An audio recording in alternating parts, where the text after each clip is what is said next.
क्या आपने भी मेरी तरह जली हुई रोटी या डबल रोटी को खुरच कर खाया है? तो आपको ये जानकर खुशी होगी कि आपने एक दानिशमंदाना काम किया है। सन 2002 में स्टॉकहोम यूनिवर्सिटी के साइंसदानों ने दरियाफ्त किया था कि जली हुई डबल रोटी या रोटी को खुरच कर खाना एक वाइज एक्शन है। इस तहकीक से पहली बार रिसर्चर्स को पता चला है कि जब हम आलू, बिस्किट, कॉफ़ी समेत कुछ खानों को 120 डिग्री सेंटीग्रेड से ज़्यादा गर्म करते हैं तो इसके अंदर एक्रिलामाइड नामी सब्सटेंस बन जाता है और इन चीज़ों में शामिल शक्कर और अमीनो एसिड एस्पर्जीन के दरमियान केमिकल प्रोसेस शुरू हो जाता है।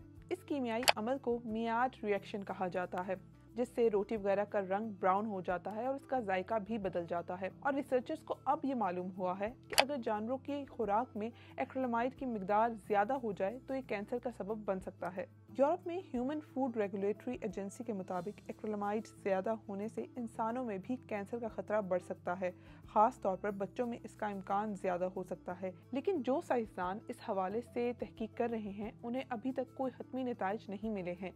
स्वीडिश एक्सपर्ट ने तंबाकू नोशी करने वाले अफराद में एक्रिलामाइड और इनमें तमाम किस्म के कैंसर्स के दरमियान ताल्लुक पर रिसर्च की, जिससे मालूम हुआ कि ज़्यादा एक्रिलामाइड इस्तेमाल करने वाली तंबाकू नोश खवातीन में बच्चादानी के कैंसर का खतरा बढ़ जाता है। अगरचे इस वक्त हमारे पास कोई हतमी तहकीक तो मौजूद नहीं है जिससे ये साबित हो सके कि ज़्यादा एक्रिलामाइड के इस्तेमाल से कैंसर का खतरा बढ़ जाता है, लेकिन दुनिया भर में इंसानी खुराक में एक्रिलामाइड की मिकदार को कम करने के लिए इकदाम किए जा रहे हैं।